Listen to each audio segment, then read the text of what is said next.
जगत नियंता जगदाधार जगदात्मा भक्तवत्सल करुणावरुणालय आनंद कंद सच्चिदानंद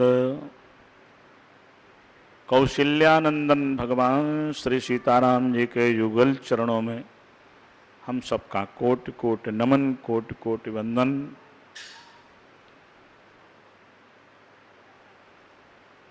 भगवान की परम आराधना उपासना, उनके भाव में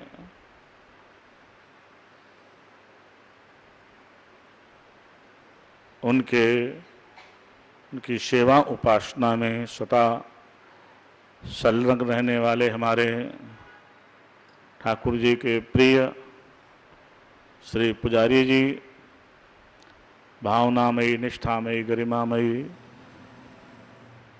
मातृशक्ति, उपस्थित मेरे आत्मस्वरूप बंधुजन, श्री रामचरितमानस के अंतर्गत हम सभी लोग बहुत सुंदर महर्षि भरद्वाज और याज्ञवल्क्य का संवाद श्रवण कर रहे हैं।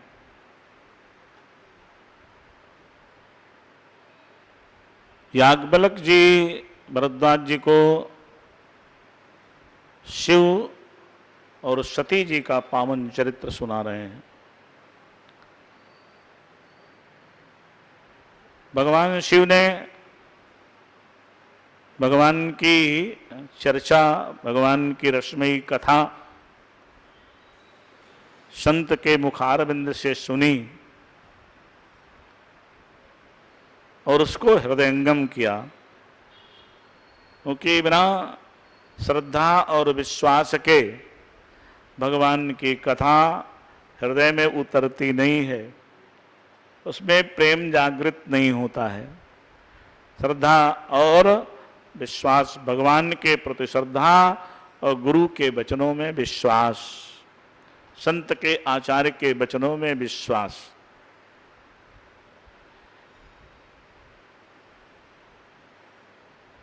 सती जी में यही कमी रही कि उनके अंदर इष्ट के प्रति श्रद्धा थी, किंतु ना गुरु वचनों में विश्वास था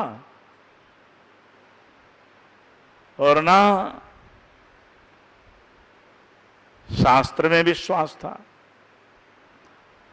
और इसी कारण से परमात्मा सन्मुख होते हुए भी भगवान शिव तो पहचान गए, किंतु सती जी नहीं पहचान पाई। जो लीला भगवान शिव के सामने वो कर रहे थे, वही लीला सती जी के सामने भी थी, किंतु सती जी नहीं पहचान पाई और भगवान शंकर जान गए और उन्होंने उनकी लीला को प्रणाम किया और सती जी को संशय हो गया। अब उस संशय का परिणाम क्या हुआ? जैसे कहते हैं दूध और पानी, दूध में पानी मिला दो तो उसको पानी कोई नहीं कहेगा, सब क्या कहेंगे? दूध ही कहेंगे। और जो दूध की कीमत है वही उस पानी की भी कीमत मिलेगी आपको। पर यदि उसमें थोड़ा सा खटाई, एक नींबू का 2 बूंद नींबू का रस निचोड़ दो तो पानी अलग और दूध अलग, दूध पानी बिल्कुल अलग अलग पड़ जाएंगे। ऐसे ही शिव और सती का जो प्रेम था, तो जो शिव जी को सम्मान, जो सामर्थ्य उनको मिल रहा था, वही सती जी को मिल रहा था, किंतु सती जी ने उसमें कपट रूपी खटाई मिला दी। और उसके पढ़ते ही वो प्रेम फट गया। और हम लोग भी बोलते हैं भाई हमारा इन पर बहुत विश्वास था, जैसे कहते थे हम वैसे करते थे, जहां जाते थे हम भी चले जाते थे, कोई भेद हम नहीं मानते थे। किंतु अब मन फट गया, क्योंकि इन्होंने मेरे साथ कपट किया, छल किया, इस कारण से अब मन फट गया, हृदय फट गया। अब तो उस तरफ देखने का भी मन नहीं करता है, इच्छा ही नहीं होती है, ये भाव बन जाता है। कहां इतना भाव, इतना प्रेम, इतना लगाव, और थोड़े से कपट के कारण से वो प्रेम टूट जाता है, बिखर जाता है। फटे हुए दूध को अब आप दोबारा मिलाना चाहो तो वो नहीं मिलेगा। दूध भी खराब हो गया और पानी भी किसी काम के नहीं रह गया, दोनों। तो ऐसे कपट रूपी यदि हमारे, इसलिए भगवान स्पष्ट कहते हैं मोह कपट छल छिद्र न भावा, क्योंकि यदि तुम्हारे अंदर कपट होगा तो तुम मेरे से प्रेम कैसे निभा पाओगे, अपनी भक्ति कैसे निभाओगे।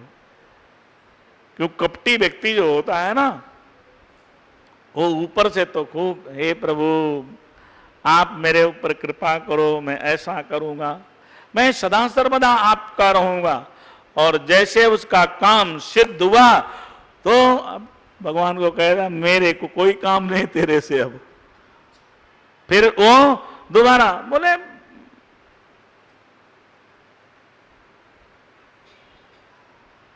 अब टाइम ही नहीं मिलता है, समय ही नहीं रह गया है, मैं इतना व्यस्त हो गया हूं, इतना बिजी हो गया हूं।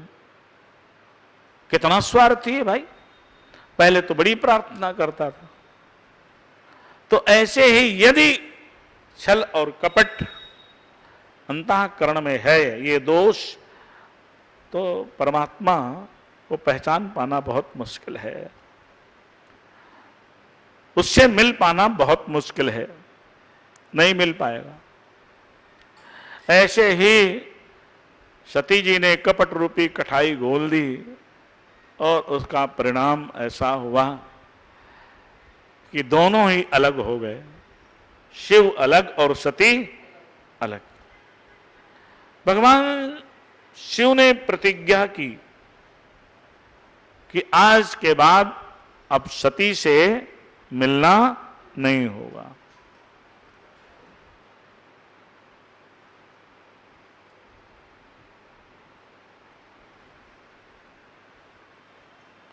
भगवान शंकर की प्रतिज्ञा सती जी ने भी जान ली। भगवान शंकर ने ऐसी दृढ़ प्रतिज्ञा की है क्योंकि अब मेरे जीवन में कोई सार नहीं रह गया। जब मेरे पतिदेव ही मेरे को त्याग दिए तो अब मैं किसके आश्रित रहूंगी, क्या करूंगी। ध्यान रखना, परिवार में यही सबसे बड़ी परिस्थिति आ जाती है। ऐसी परिस्थिति यदि आ जाए तो बताओ परिवार कैसे चलेगा। फिर तो यही होता है भाई, तुम अलग और हम अलग। उसका मूल कारण है, उसमें हम एक दूसरे को दोष तो देते हैं किंतु स्वयं विचार नहीं करते हैं। यदि हम ये विचार करें कि ये परिस्थिति आई क्यों, ऐसा हुआ क्यों। हम दोनों ने तो 7 जन्म तक साथ निभाने का वचन दिया था, किंतु अभी तो 1 जन्म कुछ भी नहीं हुआ है, कुछ थोड़ा समय निकला है और इसमें यह हालत हो गई। इसका मतलब तुम्हारा जो प्रेम था वो दिखावे का था, तुम्हारे अंदर छल विद्यमान था,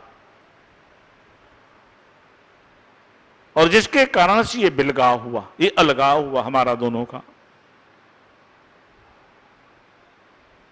परिवार टूट जाता है।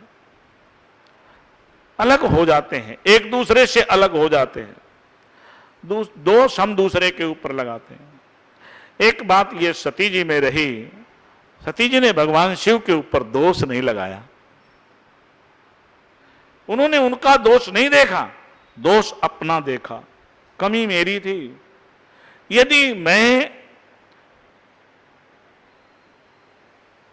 महर्षि अगस्त के पास में जब मैं गई थी और वहां पर भगवान की कथा सुनी होती तो अहंकार में आगे अपना न रखती और उन भगवान राम की मैंने कथा सुनी होती, जैसे भगवान ने मेरे स्वामी ने सुनी वैसे मैंने भी सुनी होती, तो आज मैं भी भगवान के प्रति शंका नहीं करती। और अपने पतिदेव भगवान शिव ने जो कहा था उनको कहने की आवश्यकता नहीं थी, क्योंकि मैं भी उनको जान लेती, पहचान लेती कि वास्तव में ये सच्चिदानंद परमात्मा है, इनके विषय में क्या शंका करनी। भाई संशय तो जगत में होता है, जड़ प्रकृति में होता है, भ्रम तो जड़ प्रकृति में है, परमात्मा में किसी प्रकार का कोई भ्रम नहीं है, उसमें कोई भ्रम नहीं होता है। जड़ में भ्रम है, चैतन्य में भ्रम नहीं है।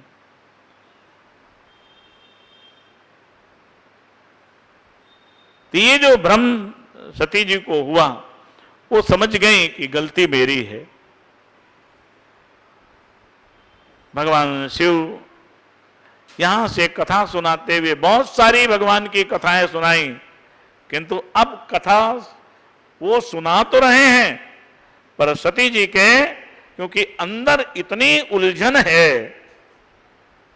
इतनी पीड़ा है, इतनी व्यथा है कि वो कथा कान से टकरा करके वापस चली जाती है, उनके अंदर नहीं बैठ रही है।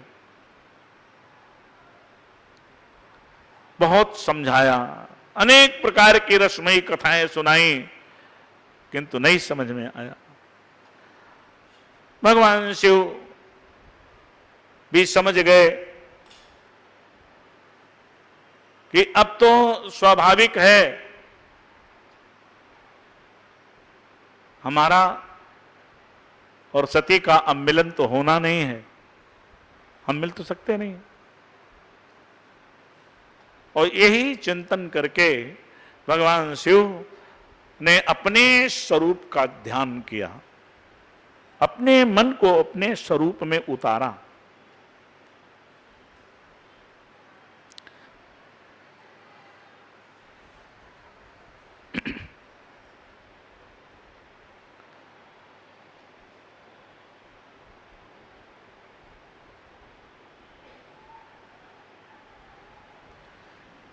शंकर सहज स्वरूप सम्हारा और लाग समाधि अखंड अपारा।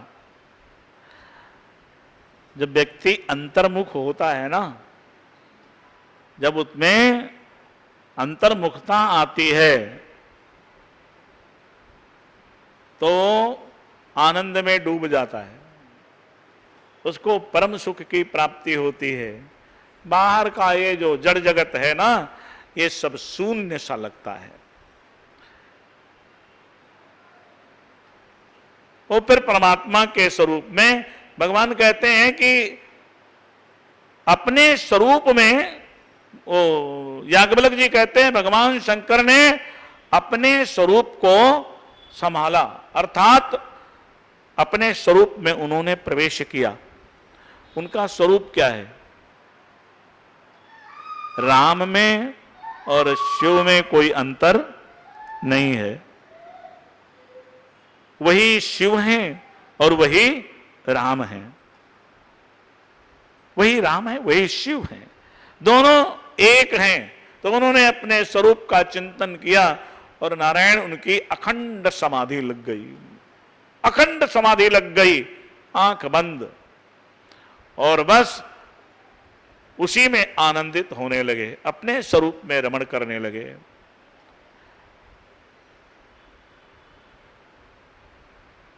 सती जी बेचारी क्या करें, कि सती बसहि कैलास तब अधिक सोच मन माहि मरम न को जान कछु जुग सम दिवस सिराहि।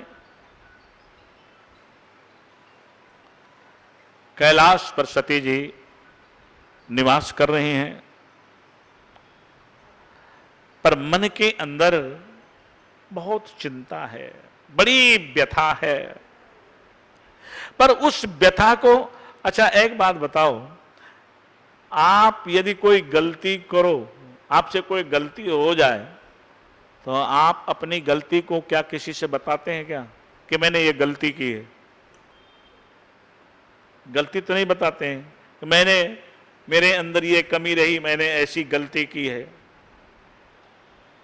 अपनी गलती कोई नहीं बता, हां दूसरे की गलती तो उगाता फिरेगा, पर अपनी गलती का वो वर्णन नहीं करेगा, अपनी गलती कभी नहीं बताता। ऐसे अब सती जी किसी को अपनी कमी अब कहें तो कैसे कहें, किसी से कह भी नहीं सकती हैं, और अपनी उसी उलझन में बेचारी परेशान है। अब तो दिन भी उनको ऐसा लगता है जैसे एक युग बीत रहा हो। उधर भगवान शंकर की अखंड समाधि लगी है। सती जी अब निरंतर भगवान की प्रार्थना भगवान से करती हैं, हे रघुनाथ जी, आप वास्तव में दयालु हैं, कृपालु हैं, तो मेरे ऊपर भी कृपा करें, क्योंकि अब इस शरीर से तो भगवान शिव से मिलना नहीं होगा, इसलिए आप कृपा करके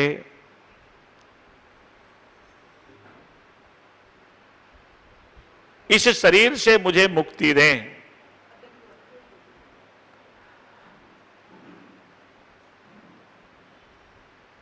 यही निरंतर प्रार्थना करती हैं। उसी समय की बात है,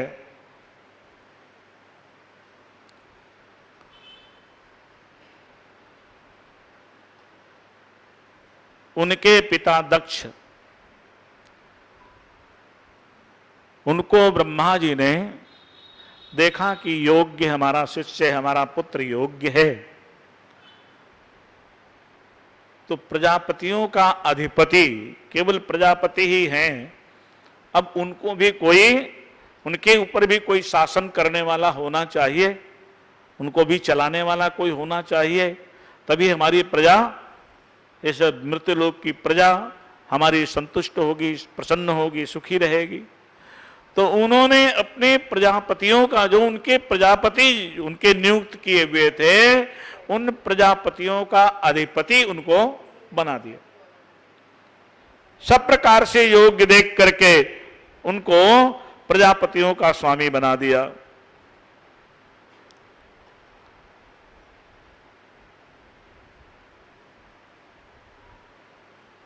दक्ष ने क्या किया, जब प्रजापति के वो स्वामी बन गए, अधिपति बन गए, उन्होंने सारे ऋषियों को बुला लिया,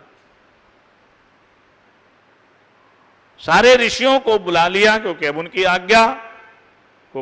आज्ञा का उल्लंघन कौन करे। अब तो भाई राजा वो हैं, मालिक वो हैं, राजा जो कहेगा प्रजा को वो करना पड़ेगा। तो उन्होंने सभी ऋषियों को बुला लिया। सप्तऋषि पधारे, बोले महाराज क्या आदेश है? बोले एक मैं बहुत बड़ा यज्ञ करना चाहता हूं, ऐसा यज्ञ जो आज तक कभी पहले इससे न हुआ हो। उसमें सभी देवताओं को, सभी असुरों को, देवताओं को और सबको, जितने सबको आप निमंत्रण करो, ऋषियों को, मनुष्यों को, सबको आमंत्रित करो, कोई बाकी न रह जाए, सबको आमंत्रण पहुंचाओ।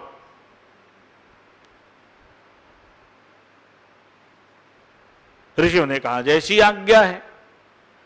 पर दक्ष ने जो ये यज्ञ का आयोजन किया, ये जगत कल्याण के लिए नहीं किया,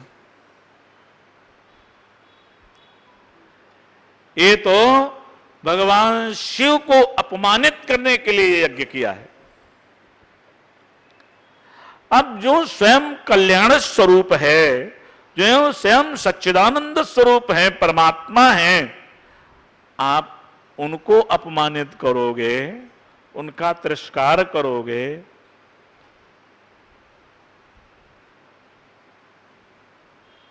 तो भैया तुम्हारा हित कैसे होगा? तुम अपना हित कैसे कर पाओगे? पर दक्ष ने ऐसा निश्चय किया, किसी प्रकार से शिव का अपमान हो। शिव के अपमान के निमित्त उन्होंने यज्ञ किया है, जगत कल्याण के लिए नहीं।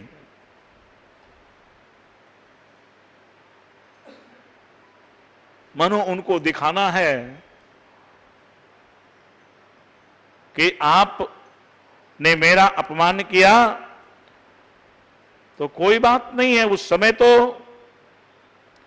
आपके अंदर सामर्थ्य थी, क्षमता थी, किंतु अब मैं भी तुमसे कम नहीं, मैं भी सामर्थ्यवान हो गया हूं, मेरे अंदर भी परम शक्ति है। अब तो मैं जिसको जो आज्ञा दूंगा, मेरी आज्ञा का वो बिना किसी संकोच के पालन करेगा। मेरे अंदर बहुत बड़ा अधिकार आ गया है। क्यों? अब मैं प्रजापतियों का अधिपति बन गया हूं। मानो मैं भी अब ब्रह्मा जी के बराबरी में पहुंच गया, और तुम ब्रह्मा जी के भी पुत्र हो, उनके द्वारा उत्पन्न हो, तो मैं उनकी बराबरी में पहुंच गया हूं, तुमसे नीचे नहीं, तुमसे ऊंचा हो गया हूं। उन्होंने मानो ये दिखाने का प्रयास किया। उधर भगवान शंकर की भी समाधि खुल गई। बीते सम्मत सहत 87 नारायण और भगवान शंकर की उस समय बोले तजी समाधि शंभु अविनाशी। भगवान शंकर ने अपनी समाधि जो बैठे थे उसमें से उन्होंने भी नारायण उसी समय उन्होंने नेत्र।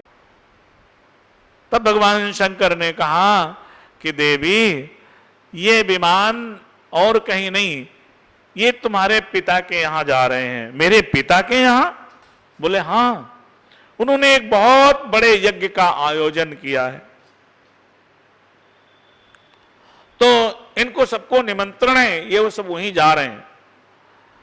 तो सती जी ने कहा प्रभु तो आप क्यों बैठे हो? आप भी अपना वाहन तैयार करो, चलो।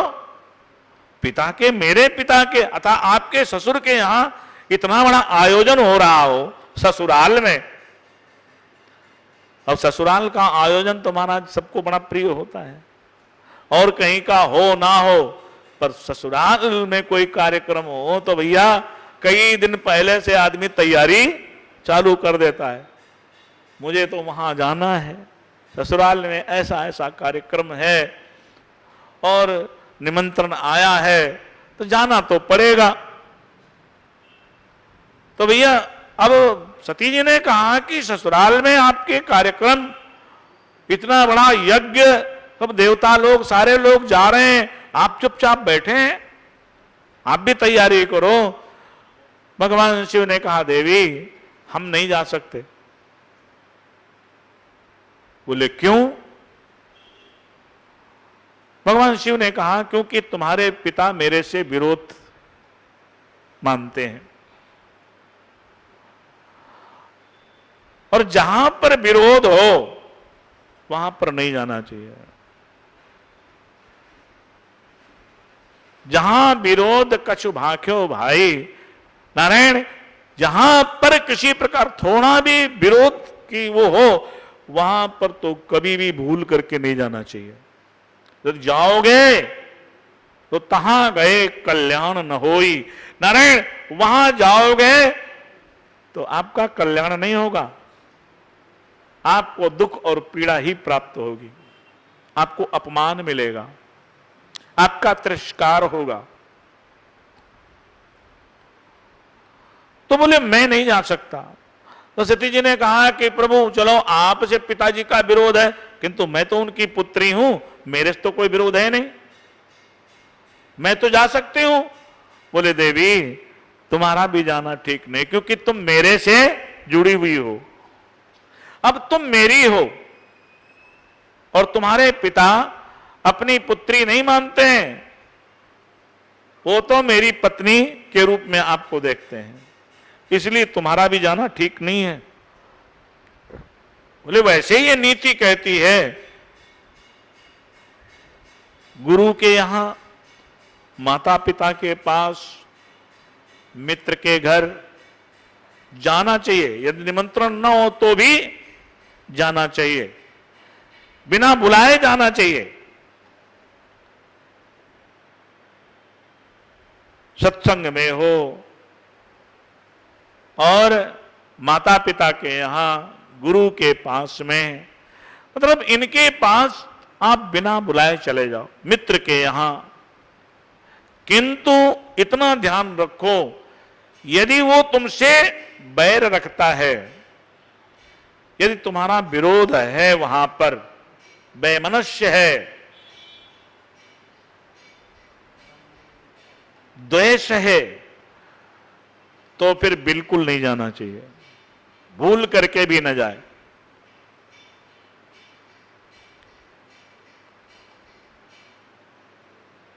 इसलिए देवी मैं तो यही कहूंगा कि वहां जाना उचित नहीं है। यद्यपि मित्र प्रभु पितु गुरु गेहा, यद्यपि मित्र पितु गुरु गेहा, जाई बिन बोले न स्नेहा, किंतु तदपि विरोध मान जा कोई, तहां गए कल्याण न होई। वहां नहीं जाना चाहिए।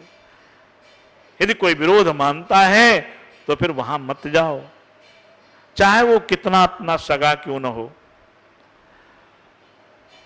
सती जी कहने लगी कि भगवान शंकर ने बहुत समझाया सती जी को, पर सती जी न पहले मानी थी। उनको देख लो अभी भी दिमाग में कि हमने पहले इनकी बात को नहीं माना तो मेरा क्या हाल हुआ, और अब नहीं मानूंगा तो आगे क्या होगा।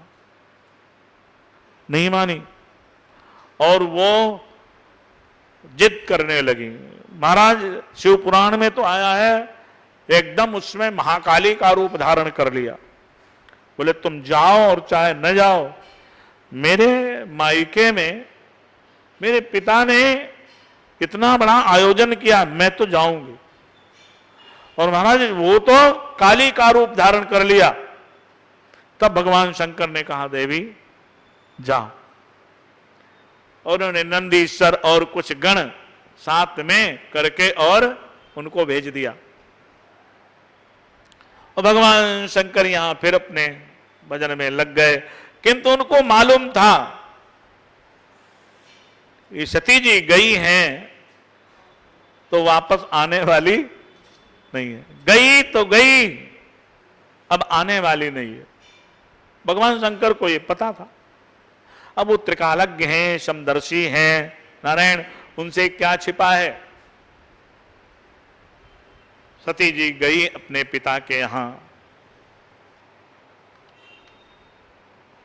ये तो बड़ी इनको प्रसन्नता थी कि मैं आज पिता के पास जा रही हूं, कुछ दिन वहां रहूंगी तो ये दुख जो है ये भूल जाएगा, ये कष्ट थोड़ा सा कम हो जाएगा। माता पिता के पास जाकर के कुछ दुख कम हो जाएगा, बट जाएगा। किंतु वहां पर जब पहुंची तो उल्टा ही हुआ जो भगवान शंकर ने कहा था। एक बार जब क्रम खराब हो जाए ना, आपके कहीं चोट लग जाए, आपके चोट कहीं लग जाए ना, कितना भी संभालो, आपके बार बार चोट वहीं पर लगेगी। जहां चोट लगी है ना वहीं पर चोट लगेगी और आप पीड़ा से कराह उठेंगे।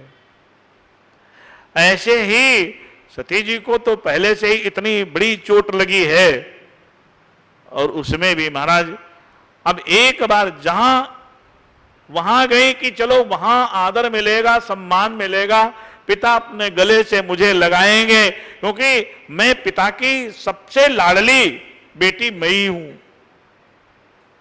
पिताजी मेरे से बहुत प्रेम करते, स्नेह करते हैं।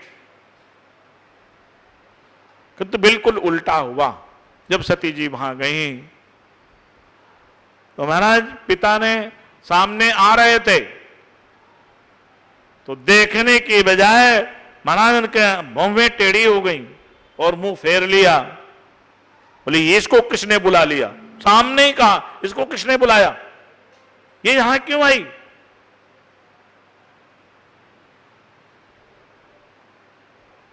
इतनी बेशर्म है, कोई लज्जा लिहाज नहीं है इनके अंदर।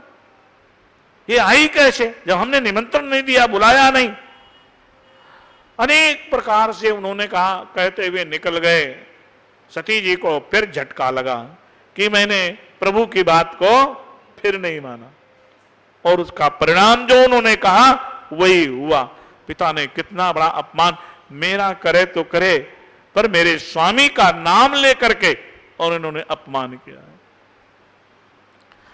बहनें मिले, वो भी बहुत व्यंग पूर्वक हंसी में, अच्छा आ गई सती, आ गई, अच्छा मैं सोच रही थी पिताजी ने बुलाया तो है नहीं, तो आएगी, क्यों आएगी, पर आ गई, चलो कोई बात नहीं है, हमारे पिताजी बड़े उदार हैं, कुछ ना कुछ तेरे को भी दे देंगे जाते समय। स्वाभाविक अब ऐसा व्यंग, ऐसे व्यंगवान सती जी को चुभ रहे हैं। जो बहन मिलती है कुछ ना कुछ ऐसे व्यंग मारती है। एक मां मिली, उसने देखा, अच्छा पुत्री आ गई, मेरी बड़ी इच्छा थी, मेरी लाडली, बहुत दिन हो गए मैंने देखा नहीं था। उसने हृदय से लगाया और बहुत स्नेह किया, पास में बैठाया, किंतु सती जी का मन कहां वहां पर लगे, उनको प्रसन्नता कहां हो। उन्होंने कहा मां यज्ञ मंडप कहां है, मैं यज्ञ मंडप में जाना चाहती हूं। मां ने बहुत मना किया, पुत्री मत जा वहां,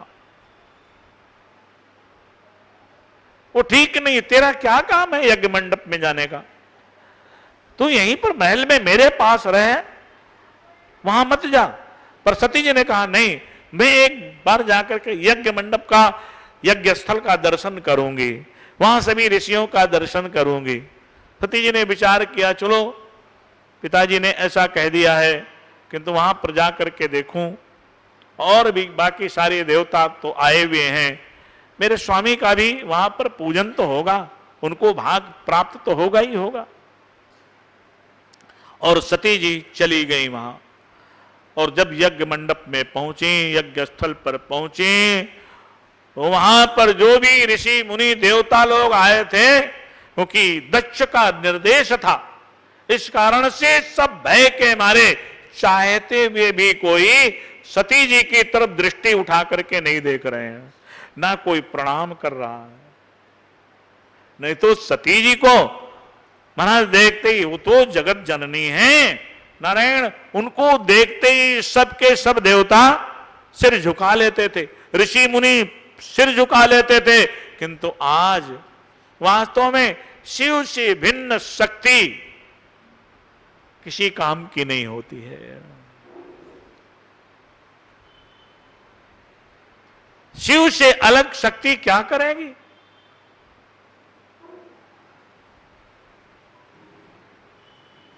अब वहां पर सती जी का कोई सम्मान नहीं, कोई आदर नहीं है, ना उनका आदर है, ना कोई ये पूछ रहा है कि भगवान शंकर कहाँ हैं, देवादिदेव महादेव किधर हैं, उनका आगमन क्यों नहीं हुआ, कोई कुछ नहीं पूछ रहा है। और बाकी सब देख देख के हंस रहे हैं। सती जी को बहुत महसूस हुआ, वहां भी बड़ी पीड़ा हुई। अब आगे आगे उनका कष्ट बढ़ता ही जा रहा है। और जब यज्ञ स्थल पर पहुंची हैं तो वहां देखा सबके आसन लगे हैं, यहां तक कि न ब्रह्मा जी आए, ना नारायण आए, किंतु उनके आसन हैं। केवल एक मेरे महादेव का आसन वहां पर नहीं है, और सबका आसन है। सती जी ने विचार किया कि भले चाहे तुम्हारा उनका विरोध था किसी बात के ऊपर, पर फिर भी वो तुम्हारे जामाता थे, तुम्हारे दामाद थे। आपने मेरा हाथ उनके हाथ में दिया, उन्होंने मुझे कृपा करके मेरा वरण किया, मुझे अपनी शक्ति के रूप में स्वीकार किया। कहां तुम और कहां महादेव, तुम उनके तो कुछ भी नहीं हो उनकी बराबरी में, और तुमने उनका अपमान किया, उनको स्थान नहीं दिया, उनका तिरस्कार किया है। सती जी को अपना अपमान तो उनको नहीं कुछ लगा, किंतु शिव जी का अपमान उनसे अब सहन नहीं हुआ। और उसी समय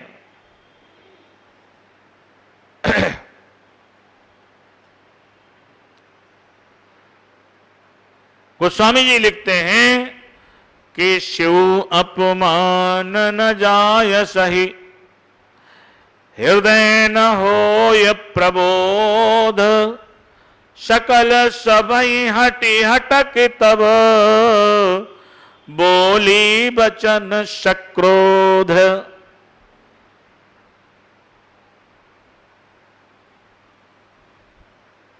शिव जी का अपमान देख करके अब सती जी को सहन नहीं हुआ। अपने को बहुत उन्होंने संभालने का प्रयास किया, किंतु हृदय में तो ऐसे लगे जैसे आग की ज्वाला उठ रही है।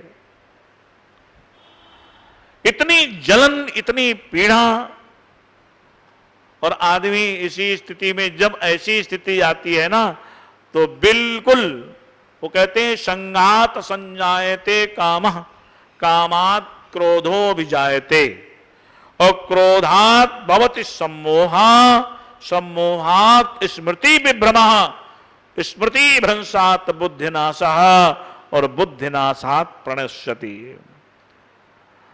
बुद्धि काम ने क्रोध उत्पन्न होता है, और क्रोध के बाद नारायण स्मृति जो है चली जाती है, बुद्धि कुंठित हो जाती है, इसको कुछ दिखाई नहीं देता है।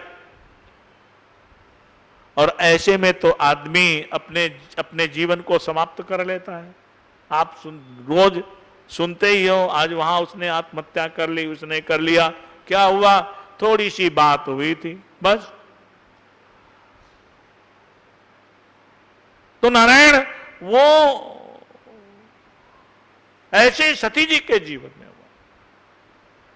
सती जी को बर्दाश्त नहीं हुआ, और सती जी ने सबको, सारी सभा को जोर जोर से डांटा कि तुम्हें शर्म नहीं आती, लज्जा नहीं आती है। जिनके सामर्थ्य को पाकर के, जिनके आशीर्वाद, जिनके कृपा से तुम सब लोग ये सब कार्य कर रहे हो, संपन्न कर रहे हो, आप उन्हीं आराध्य को, अपने आराध्य को तुम बुलाए बैठे हो, उनका अपमान। अरे तुम लोगों को लज्जा नहीं आती है? जहां पर शिव का सम्मान न हो उस जगह तो व्यक्ति को जाना ही नहीं चाहिए। इसलिए उन्होंने डांट करके, सबको फटकार करके, और बड़े क्रोध में आकर के उन्होंने कहा कि ठीक है, सुनो सभासद सकल मुनिंदा, कही सुनी जिन शंकर निंदा, सो फल तुरत लाभ सब काहू, भली भांति पछताव पिताहू। आप सब लोगों ने, जिन्होंने निंदा की है वो तो दोषी है ही हैं, किंतु जिन्होंने सुनी है वो भी उतने ही दोषी हैं, और इसका फल तो तुम्हें प्राप्त होगा ही होगा। शिव निंदा सुनने वाला और कहने वाला दोनों महापापी हैं। इसलिए इसका फल तो तुम्हें भोगना ही पड़ेगा। और आपको तो फल मिलेगा, किंतु पिता को भी पछताना पड़ेगा, उनको भी फल प्राप्त होगा, उनको भी लगेगा कि मैंने जो किया है वो मैंने अच्छा नहीं किया है, उसका भी दंड उनको भोगना पड़ेगा। इतना कह करके सती जी ने उसी समय सती जी ने कहा कि जहां पर संत शंभु श्रीपति भगवान नारायण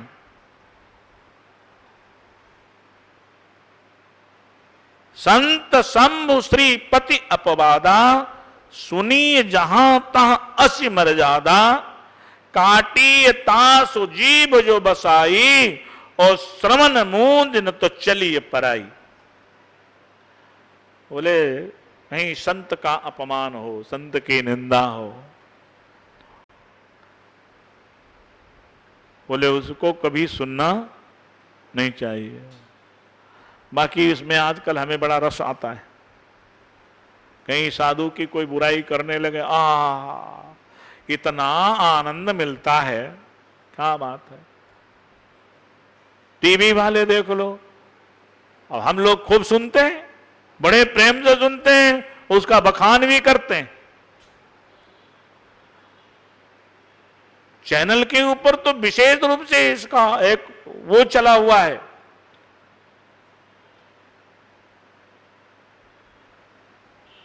तो भैया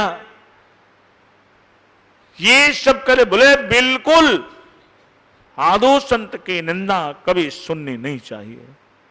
यदि सुनते हो तो तुम अपराध के भागी हो, उसका फल अवश्य प्राप्त होगा। जो करने वाले हैं वो तो करते ही हैं। एक राजा थे,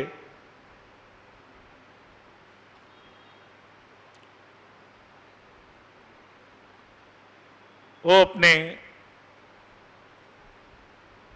राज्य कार्य से एक बार राज्य कार्य करते हुए एक बार एक संत के पास में गए। संत के पास में गए, जाकर के प्रार्थना की कि भगवान आप मेरे ऊपर कृपा करो, मेरा कल्याण हो, मुझे मुक्ति मिले। तो उन्होंने कहा, राजन तुम्हें मुक्ति कैसे मिलेगी, बहुत मुश्किल है।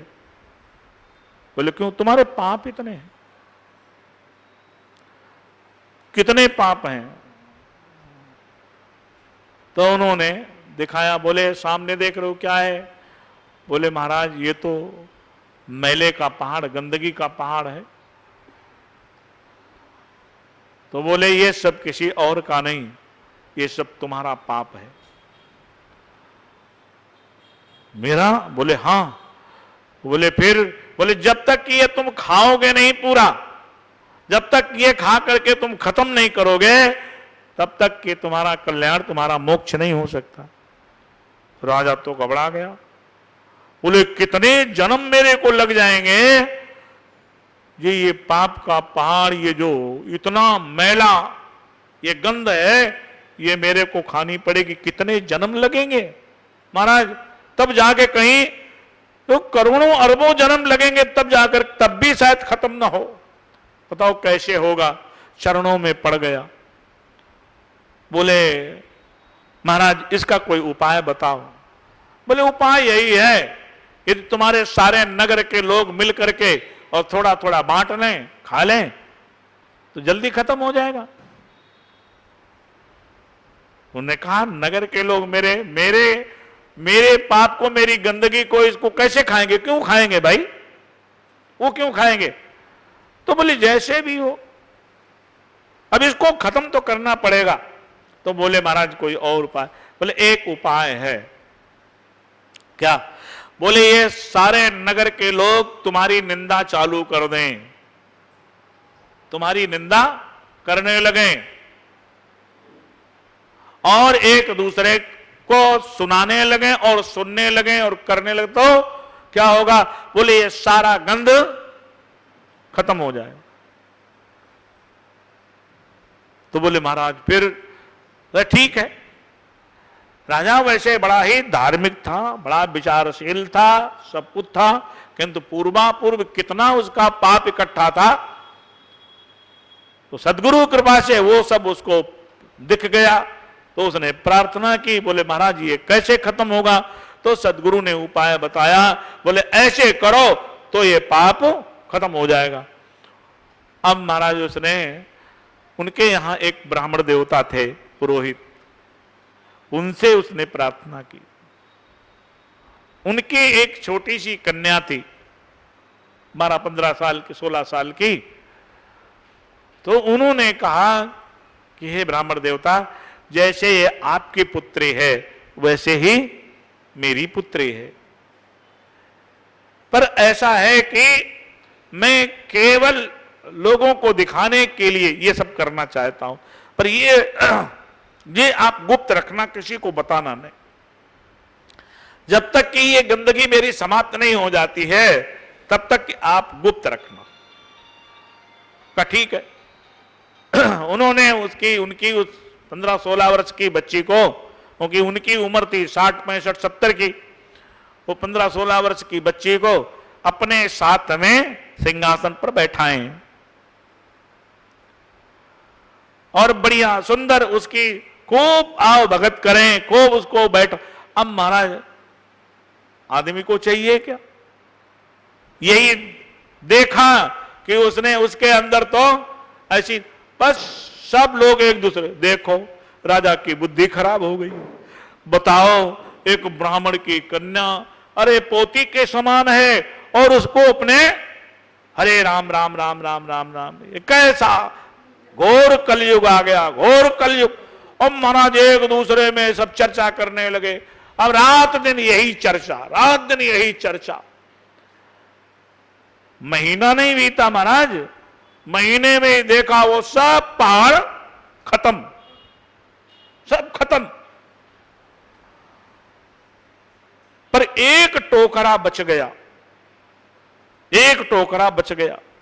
वो है महाराज ये टोकरा नहीं खत्म हो रहा। बोले अभी तुम्हारे यहां ऐसा कोई है सत्पुरुष जो ना तुम्हारी निंदा सुनता है और ना करता है? अब राजा ने अपने गुप्तचर लगाए तो एक सज्जन,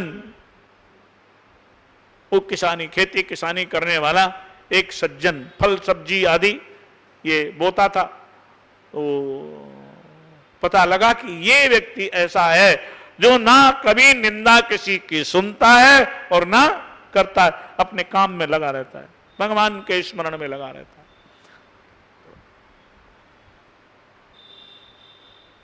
उनको पता लगा तो राजा वेश बदल करके उसके पास गए, जा करके उसको राम राम भैया, राम राम राम राम। बोले कैसे हो? हाँ, बिल्कुल ठीक है, बढ़िया काम चल रहा है, बढ़िया, हाँ खूब चल रहा है। अरे थोड़ी देर बैठो, कुछ बातचीत करें हम लोग आपस में। तो कहने लगा भैया बात करने का समय कहाँ है, इतना काम है, हम अपने कर्तव्य को यदि नहीं करेंगे तो इसका पाप लगेगा मेरे को, तो मैं अपने कर्तव्य कर्म को कर रहा हूं, और संसार की चर्चा करने वाले और बहुत लोग हैं, उनके पास चले जाओ, हमें इतना समय कहाँ है। उन्होंने कहा कि आपने कुछ सुना है? बोले भैया मैंने कुछ नहीं सुना और ना मैं सुनना चाहता हूं। अरे महाराज बात तो सुनो, देखो यहाँ के महाराज ऐसे ऐसे, वो उसने कान में उंगली डाल ली और उसने कहा कि तुम चुप हो जाओ। वो बोलते रहे, उसने कान में उंगली डाल ली, आंख बंद कर ली। थोड़ी देर के बाद जब उनका मुंह बंद हुआ तो कान से उंगली हटाई, तो उन्होंने कहा भैया तुम क्यों नहीं सुनना? तो अरे ऐसी बात आप, बोले भाई देखो बात यह है भैया, वो टोकरा तो तुम्हें खाना ही पड़ेगा, वो टोकरा तो तुम्हें राजन वो टोकरा मैले का तुम्हें खाना ही पड़ेगा, वो मैं नहीं खाऊंगा। खाने वालों ने खा लिया कि तुम्हें नहीं खाऊंगा, राजन वो टोकरा तो तुम्हें खाना ही पड़ेगा। अब वो बेचारा राजा क्या करता, वो आ गया गुरुजी के पास, बोले गुरुजी फिर क्या करें? तो उन्होंने कहा इसको जला दो, जला के इसकी स्वाह बन जाए, फिर इसको लोगों को ऐसे प्रसाद के रूप में बांट दो। बांट दिया, थोड़ी सी बची, बोले अब ये तो खा ही ले। राजा को खाना पड़ा। ऐसे भैया ये जो है ये बहुत बड़ी गंदगी है। हम यदि किसी की निंदा चुगली करते हैं, सुनते हैं, तो उसके पाप को अपने जीवन में धारण करते हैं। ये समझ लो, हम उसके पाप को अपने जीवन में धारण करते हैं। हम भी पापी हैं। ऐसे ही यदि कभी किसी संत की निंदा मत सुनो। क्या मालूम कौन, ये नहीं मत सोचना ये गृहस्थ जीवन में रह रहा है, ऐसे रह रहा है। नहीं नहीं, भले वो किसी रूप में हो, क्या मालूम उसके अंदर संतत्व कितना विद्यमान है। आप कभी किसी का अपमान मत करो, किसी की निंदा मत करो। भगवान शंकर की निंदा, श्रीपति नारायण की निंदा, जो कहते हैं ऐसी मर्यादा है, इनको ना तो कहना चाहिए ना सुनना चाहिए। ये मर्यादा कहती है, शास्त्र मर्यादा है।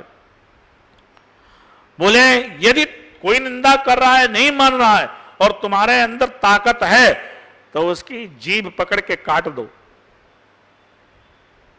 यदि तुम्हारे अंदर क्षमता है, सामर्थ्य है, तो उसकी जीभ काट दो। और जीभ काटने का मतलब नहीं चाकू से उसे काट दो, मतलब उसकी बोलती बंद कर दो, उसको जवाब दो, उसकी बोलती बंद हो जाए, आगे कभी ना करे।